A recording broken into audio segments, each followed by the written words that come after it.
Kaman fagat ulle yadan suma biran jiram. Jalalan wal filachuni jiru fuldura barecha bifa fi malaka jalan tolchina mawali gaja. Duran durse bakkuma jirtutti nagaan kiyya qilleensa irraan si haa gahum. Jaalallee kiyya kan akkan jaalladhu Muhammad Jaabir dhalataa godina Harargee Bahaa magaalaa Calanqoo kan amma jiraattu magaalaa Qobboodha. Jaalallee kiyya kan akkan jaalladhu kanatis akkan na jaallattu kanaallee jireenya biyya nu buuse fageenyi jidduu keenya kaa'uun wal argaa nu daangeesse. Abshir wal argina guyyaa tokko ani fageenya sirraa na qabe osoo akka kiyya barrisee guyyaan si bira dhufa goflaan dhabe malee guyyaan si waliin haasa'e baay'ee takkan gammada.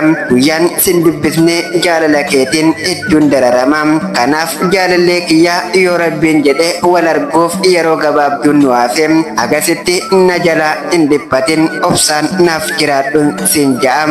Ana jaalallee kee biyya Dubaay irraa kan siif barreessite. Kan jaalala waliin dhufe jiraata waliif rifacha dagalee jiru waliitiin jiru keessa wal eeggachaa qabaatus dhabuus gammachuun jiraata qoflee taphachaa cinqamee ifin rakkisuun jiru duniyaatiif jecha gaddaaf gammachuu keessattis dirabbiitiin iftuuhachaa duniyaa waliin dabarsan waan hunda waliin qooddachaa duniyaa waliin dabarsan waan hunda waliin qooddachaa.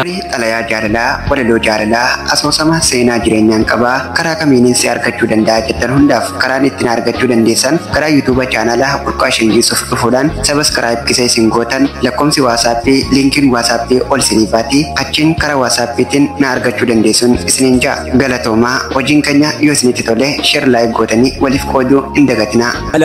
Jaalala